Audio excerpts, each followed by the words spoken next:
Olá pessoal, eu sou o pastor Demer, você está aqui no canal Papo Firme. Espero que você goste do nosso assunto, do conteúdo deste vídeo. É um assunto que nós vamos estar explorando em outros vídeos também, vamos dar uma sequência sobre este assunto. Hoje, de forma bastante introdutória, nós vamos falar sobre o preconceito para com a depressão, ou a depressão e o preconceito, né? E vamos trazer também muitos dados, né, oficiais aqui da OMS, também dados aqui do Brasil sobre a depressão, sobre o avanço da depressão no nosso país, ok? E nos vídeos posteriores, ainda essa semana eu vou estar postando um outro vídeo, falando, ainda dando continuidade a este assunto, e também nós vamos falar mais para frente sobre os sintomas da depressão, os caminhos da depressão, como ela chega no indivíduo, como identificar se você está passando por um quadro depressivo ou não, se esse quadro já está muito grave na sua vida ou não, os especialistas que você tem que procurar, a forma de tratamento, enfim. Nós também vamos estar trabalhando, abordando a questão bíblica. A Bíblia fala muito sobre depressão, sobre casos depressivos, sobre sintomas de depressão, né? Hoje, especificamente, a gente vai trabalhar bastante de forma introdutória, mas é um assunto bem interessante também, é a porta de entrada aí que eu quero dar, para que a gente possa estar dando continuidade no decorrer dos próximos vídeos, ok? Então, a depressão e o preconceito, né? É o título sugerido acima. A questão é, por que nós somos tão preconceituosos ou negligentes, né? Com este mal que afeta cerca de 10% da população mundial, e no Brasil são de 12 a 15 milhões de brasileiros que passam por quadros depressivos, desde o quadro moderado até o quadro de maior gravidade, de maior intensidade. Então, de 12 a 15 milhões de brasileiros passam por depressão, sofrem depressão. Depressão não é sobre um pânico, uma síndrome de pânico, sobre o estresse alto, não. A pessoa já está no quadro de depressão. Então, de 12 a 15 milhões, isso sem contar os dados agora de 2020, né? Que 2020 e 2020 são dados atípicos, né? Tudo vai ser alterado, né? A partir dos dados do ano que vem, né? Que serão colhidos os dados deste ano. Então, até 2019, nós temos aí uma proximidade de cerca de 15 milhões de pessoas no nosso país com depressão. Ok? Então, sempre que possível, nós vamos reportar a Bíblia, como eu falei aqui ainda há pouco, né? Sobre os temas que nós vamos estar abordando. Ok? Nós precisamos entender uma coisa. Nós temos o conhecimento de um número assustador, né? Devia ter um número avançado de doenças, né? Na sua grande maioria, são doenças tratáveis, né? São doenças que a medicina tem uma resposta bem eficaz, né? Então nós temos um número. Se você olhar lá no site da OMS, no portal lá de doenças catalogadas, são aproximadamente 90 mil títulos ali de doenças já reconhecidas ao longo da história. Então é muita coisa, né? Muitas dessas doenças são tratadas, muitas dessas doenças têm uma eficácia, a medicina tem uma eficácia muito alta, muito grande, né? Muitas doenças, né, têm um tratamento um pouco mais intenso, um pouco mais demorado, né, para se obter uma cura, né, mas ainda assim a medicina tem uma boa resposta. Tem doenças que infelizmente ainda vencem a medicina ainda não tem uma cura, né, não tem uma cura eficaz para combater, né, radicalmente a doença. Então é assim, nós temos um quadro muito grande, alto de doenças e na sua grande maioria elas são tratáveis, né? Nós temos também algumas doenças que ainda nem foram identificadas, né? O que eu quero dizer com isso é que quando nós estamos nos sentindo bem fisicamente, é lógico que nós procuramos um médico. Qualquer uma dessas doenças que nós temos conhecimento, quando nós a identificamos ou alguns sintomas delas no nosso corpo, nós procuramos imediatamente um médico, nós pagamos uma consulta, nós procuramos uma clínica, né, o nosso plano de saúde, ou quem não tem vai procurar um SUS, né, ou medicina alternativa. Nós não nos sentimos bem quando somos diagnosticados com alguma doença. Então nós procuramos um médico. Qualquer que seja o desconforto, seja muscular ou em algum órgão, seja respiratório, seja hematomas na pele, não importa. Quando diagnosticado o sintoma ou a doença, nós iniciamos o tratamento. É desse jeito que nos comportamos. Se somos diagnosticados com alguma doença respiratória, nós procuramos um pneumologista. Se estamos sentindo uma dor pelo corpo, nós procuramos um clínico geral. Se estou com a garganta inflamada, com dor de garganta, eu consulto um otorrino, né? Se aparecem algumas manchinhas na minha pele, alguns carocinhos, eu procuro um dermatologista e por aí vai. Né? Nós não queremos correr o risco que a doença diagnosticada tome outras proporções, nós queremos expulsá-la de nós o quanto antes. É a nossa vida que está em jogo. Né? Hoje, claro, em virtude dessa pandemia, né, qualquer sintoma que a gente está sentindo, nós somos encaminhados para fazer o teste de Covid, mas até no início do ano não era assim que funcionava, né? Cada doença tinha lá o seu diagnóstico identificado e aí iniciávamos o tratamento. É assim que funciona, né, no geral. O que acontece é que, infelizmente, não nos comportamos com a mesma preocupação quando o assunto tem a ver com as nossas emoções. E quando a gente fala de emoções, nós lidamos com sentimentos e é aí que mora o perigo. Não queremos reconhecer certas alterações em nosso humor, em nosso desempenho no trabalho, em casa, nos estudos. Nós começamos a ter dificuldades para dormir, para se levantar, para se alimentar. Enfim, estamos passando por crises emocionais intensas, e achamos tudo isso normal, quando na verdade corremos o risco de entrar em um estágio já avançado de depressão por causa do que eu considero, e aí a minha opinião, né, preconceito ou um descaso com a doença. Eu e claro, e muitas pessoas, inclusive muitos médicos, né, da área, né, os psíquicos da vida. Né. Você começa a se irritar com muita facilidade, alguém te diz, relaxa, toma um cafezinho, toma um chazinho que passa. Seu filho, sua filha começa a se isolar no quarto, não quer mais conversar, se irrita com facilidade, fica impaciente, e você acredita que seja apenas fase da adolescência, ou o estudo está muito puxado, ou você até se culpa, né? É só coisa da minha cabeça, não é nada. Porque nós associamos sempre a depressão com a esquizofrenia e nós jamais admitiríamos que nosso filho tem problema psíquico. Isso não pode passar pela nossa cabeça. Ué, por que não? Né? E quem disse que a depressão é problema psíquico, é esquizofrenia? Quando você se dá conta, o preço a ser pago pode ser alto demais. Você não quer acreditar que esse filho ou essa filha esteja passando por conflitos, por distúrbios emocionais que nem ele mesmo consegue descrever. Você imagina de tudo, menos depressão. Mas não necessariamente seja um filho, seja uma filha. Pode ser uma amiga, pode ser um colega de trabalho, pode ser uma vizinha, pode ser um primo, pode ser um parente, pode ser uma tia, né? Pode ser seu esposo, sua esposa, enfim, pessoas próximas a você que começaram a mudar seu comportamento. E pode ser você mesmo, você que está aí, né, me ouvindo, me assistindo, você pode estar passando por algumas crises emocionais, né, e alguém já te disse, não, relaxa, isso vai passar, pega umas férias, tira um final de semana bacana aí, vai viajar, né? Você pode estar passando por alguns conflitos que, se não tratados a tempo, podem ser irreversíveis. Agora preste atenção, segundo dados da OMS e de pesquisadores da Unifesp, né, Universidade Federal de São Paulo, de 2006 a 2015, cerca de 20.500 jovens, ou seja, quase 21 mil jovens e adolescentes de 10 a 19 anos tiraram suas vidas. Então são jovens, eu não estou falando nem de uma faixa etária mais alta, né, dos 20 anos para cima. São jovens pré-adolescentes ali de 10 anos, eu tenho um menino de 10 anos, né, de 10 a 19 anos, que tiraram suas próprias vidas. E aí as influências, os motivos pelos quais tiraram suas vidas, não estão aqui, não estou considerando, o que eu estou considerando são pessoas que tiveram uma desvalorização da vida, porque a depressão é isso, uma desvalorização da própria vida, como se a vida não fizesse mais sentido e por isso então eles preferiram tirar as suas vidas, né? Com a ideia que os seus problemas, as suas dores sentimentais iriam acabar. E não acabam, não é assim, né? Então, só em 2017 foram cerca de 13 mil vítimas de suicídio. Gente, são suicídios, não são vítimas de qualquer tipo de morte.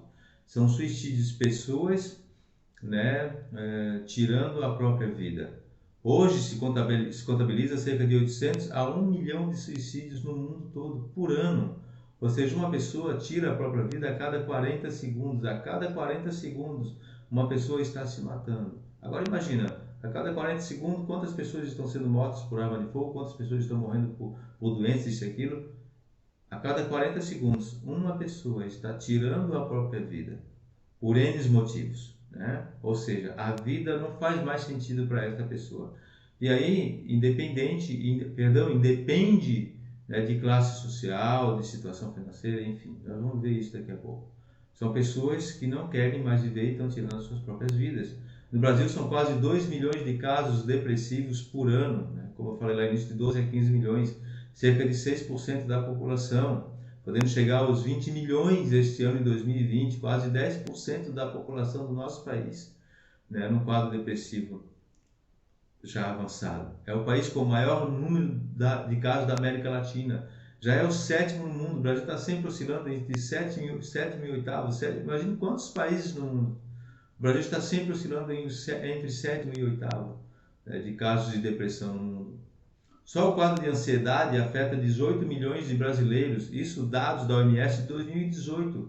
Agora, se atende a este dado, são cerca de 18 milhões de pessoas com quadro de ansiedade grave, né? Que isso vai levar a um quadro depressivo, um quadro de desvalorização da própria vida, de desinteresse da própria vida. Então, o quadro de ansiedade de 18 milhões, aí tem, fora os outros quadros, né? Quadro de estresse, né? Quadro de síndrome de burnout ou burnout, né? E outros mais, né? E outros sintomas mais que vão te levar à depressão. Então, agora, olha que interessante, esses dados colhidos da OMS, dados de 2018, esses dados de 18 milhões, né, eu pressuponho que já ultrapassam os 40 milhões, porque esses dados são de pessoas que procuram, né, uma agência de saúde, que procuram uma clínica, que procuram um especialista, seja no SUS, seja na clínica privada, né, particular. São pessoas que procuram, então está lá catalogado, está lá a fichinha dele pronta, lá identificado o quadro de ansiedade. Ok? Agora imagine quantos e quantos brasileiros que passam por isso e não têm uma identificação, né, num posto de saúde, numa clínica, que não tem um médico à sua disposição, que vão para um médico uma vez por ano e olhe lá, né? Quantos e quantos brasileiros, né, estão passando por ansiedade, por um quadro de ansiedade, por um quadro de depressão, né, profundo até. Então, só para a gente ter uma ideia. Com a pandemia, as famílias ficaram mais suscetíveis ao desenvolvimento desses transtornos mentais. O estresse, o medo, a insegurança, a irritação, a ansiedade, como nós falamos agora há pouco, o esgotamento, a fadiga, né? Esgotamento e fadiga são sinônimos ali.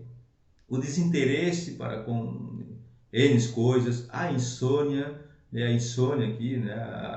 A fragilidade no dormir, a ausência do sono, né? A síndrome de burnout ou burnout, né? A síndrome do pânico, tem pessoas que têm medo, né? Fobia, né? Por N motivos também, e é um quadro que foi se desenvolvendo. Então a depressão é isso, são quadros que vão se desenvolvendo e vão se acumulando. Quando você vê, você tem um número já de quadros, de situações que você desenvolveu ao longo da sua caminhada, seja por um motivo de trabalho, seja uma perda familiar, seja um desconforto, né, e até mesmo clínico, né, em muitos casos, boa parte dos casos de depressão, eles são clínicos, né, então são tratados clinicamente, né, e por aí vai.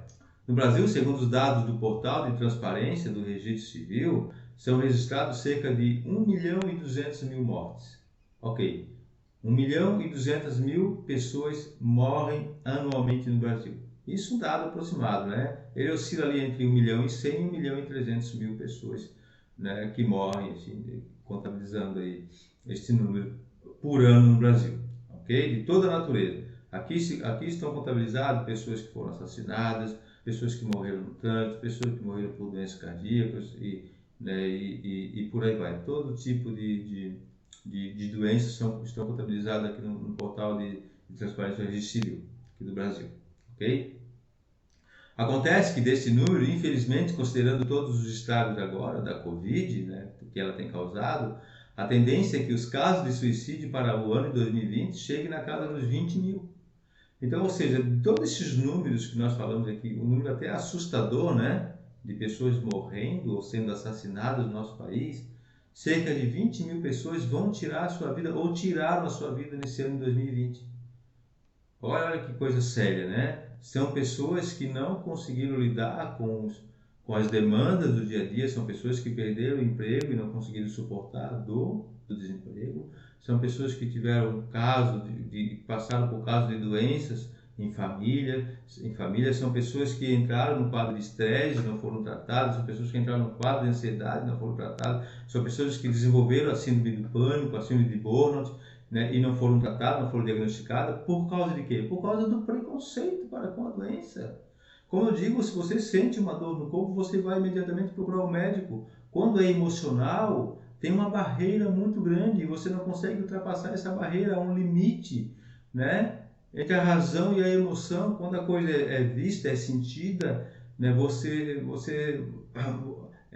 Racionalmente você vai procurar o médico. Quando a questão tem a ver com as suas emoções, né? Lida com a sua mente, com as suas emoções, com os seus sentimentos, você acha que é coisa da sua cabeça, né? E você começa a perder a batalha por uma doença que está aqui, que desenvolve aqui no seu cérebro, na sua cabeça, entendeu? E aí você não trata.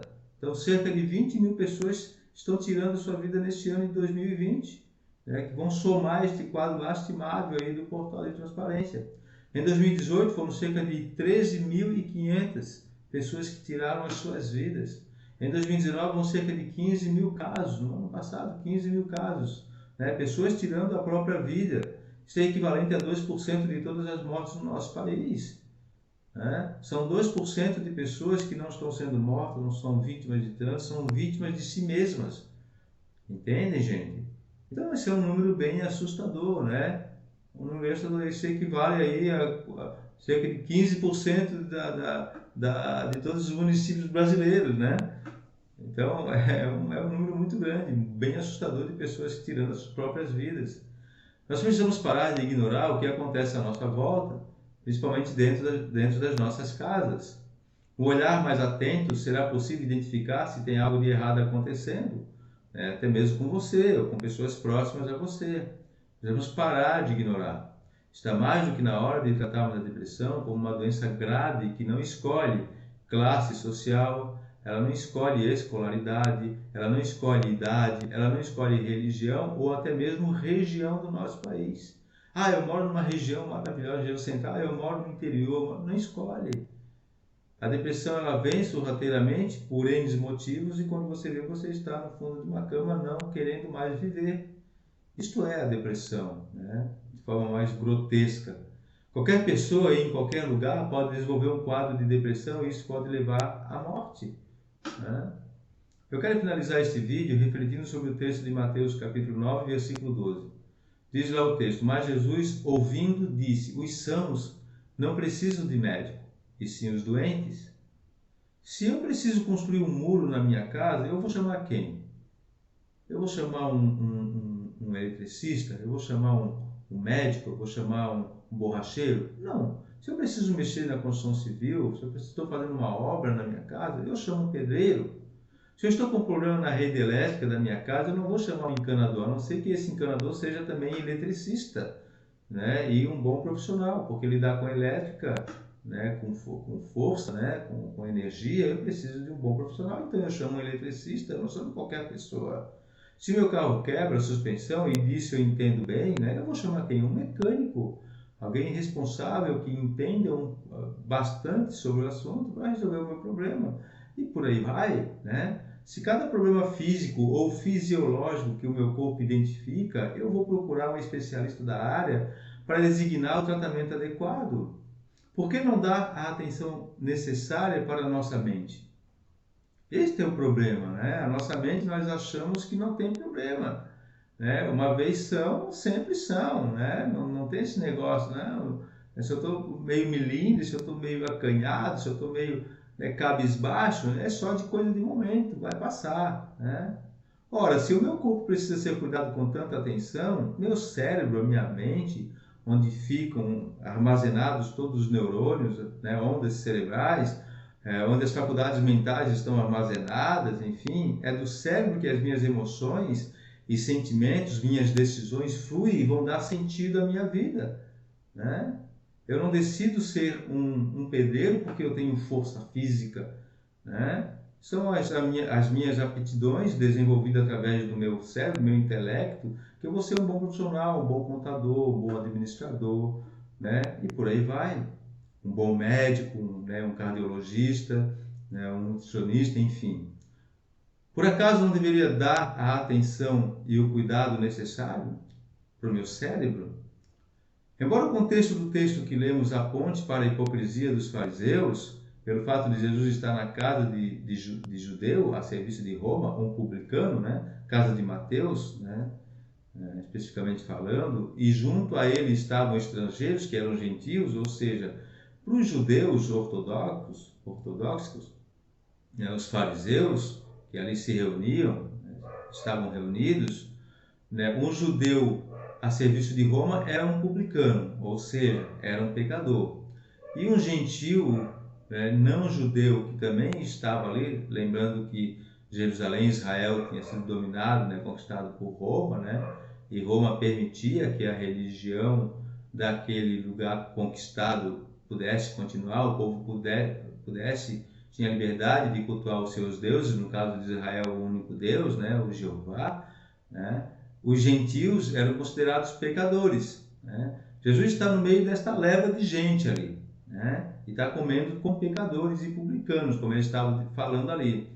Mas Jesus, ele faz uso de algo assim peculiar entre eles. Havia muitos doentes no meio do povo.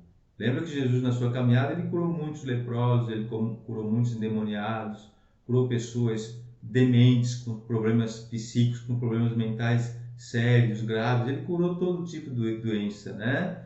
Então havia doenças físicas, emocionais e muitas espirituais também. Naquela época se associava muito doenças mentais com doenças espirituais. Infelizmente hoje ainda em muitas igrejas, né, por inexperiência, né, e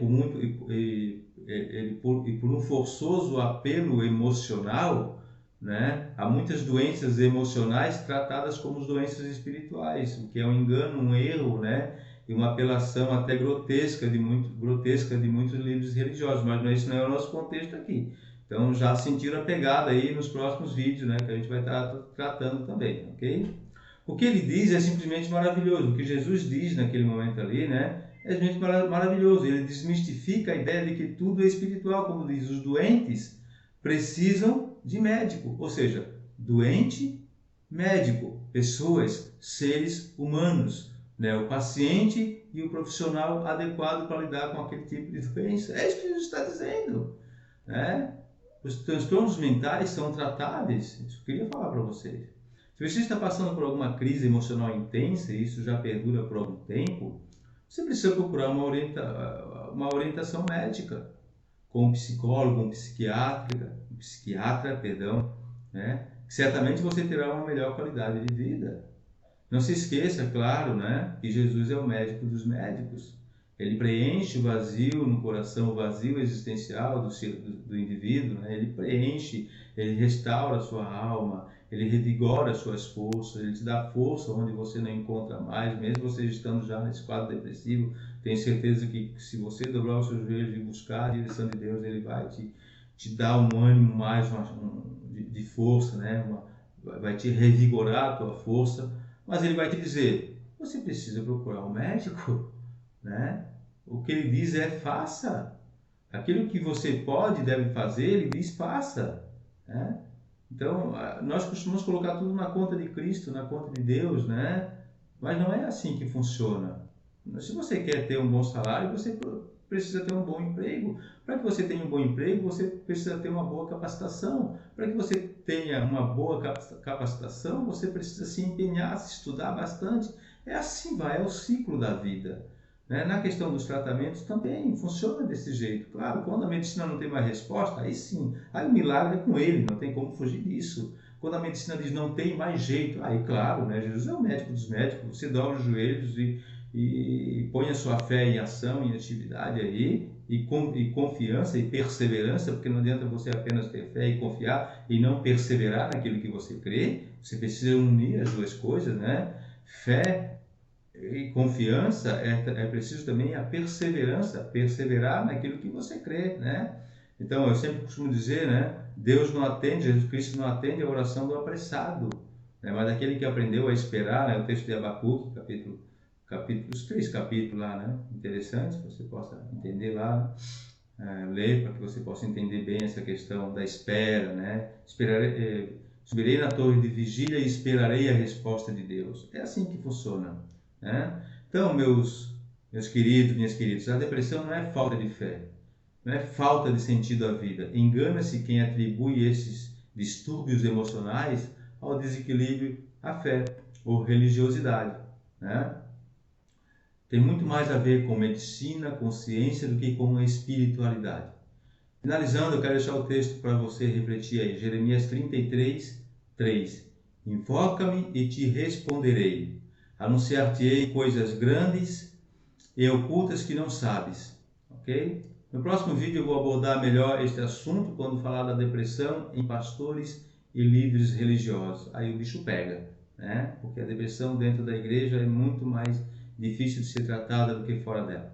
Fique comigo, deixe o seu like aí, compartilhe, se inscreva no canal, né? Deixe seu comentário e até a próxima. Grande abraço, tchau, tchau.